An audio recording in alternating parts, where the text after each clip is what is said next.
జాతీయ అవయవదాన దినోత్సవం ఆగస్టు 3వ తారీఖు ఇవాళ హిందూ కాలేజ్ ఆఫ్ ఫార్మసీలో ఒక శుభదినంగా మనం పరిగణిస్తున్నాము.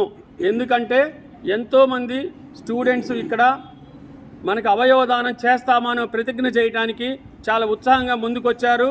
వారి అందరికీ కూడా నా థ్యాంక్స్, చాలా బిగ్ థ్యాంక్స్ మీ అందరికీ కూడా.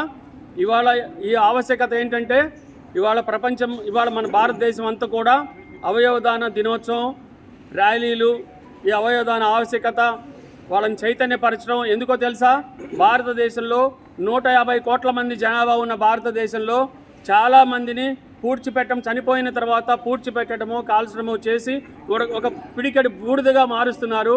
అలా జరగకూడదు.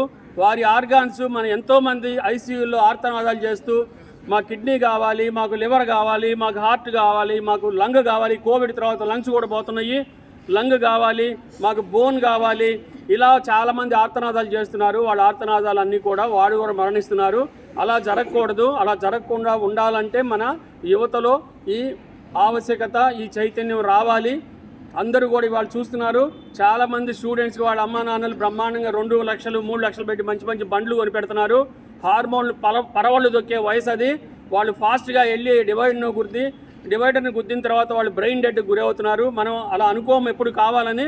బట్ దురదృష్టవశాత్తు అలా జరిగితే మన సమాజం కనుక చైతన్యవంతమై సెన్సిటైజ్ అయి ఉంటే వాళ్ళ ఆర్గాన్స్, వాళ్ళ తల్లిదండ్రులు ముందుకు వస్తారు ఇవ్వటానికి. అప్పుడు వాళ్ళ శరీరం, ఒక్క మనిషి శరీరం, ఒక్క బాలుడి శరీరం లేకపోతే ఒక బాలిక శరీరం రోడ్డు మీద పడి బ్రెయిన్ డెడ్ అయితే 8 మందికి అద్భుతంగా మనం ప్రాణదానం చేసిన వాళ్ళం అవుతాము.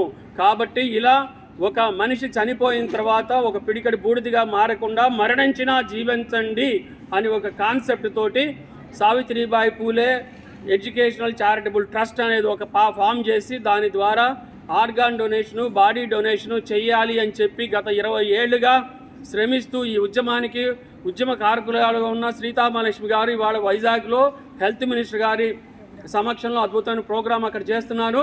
మనము 13వ తారీఖు ఇక్కడ అద్భుతమైన ప్రోగ్రాం ఇంకోటి చేస్తున్నాము. ఆ రోజు వరల్డ్ ఆర్గాన్ డొనేషన్ డే.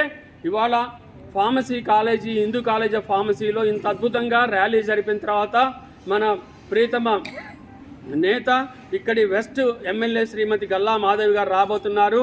అలాగే మన కమిషనర్ గారు అశోక్ మయూర్ గారు కూడా ఇక్కడికి రాబోతున్నారు కాసేపట్లో. ఇక్కడ మీ ముందు ఎంతో గొప్ప పౌరులు ఉన్నారు, ఎన్జిఓ సెక్టర్లో, మానవతా నుంచి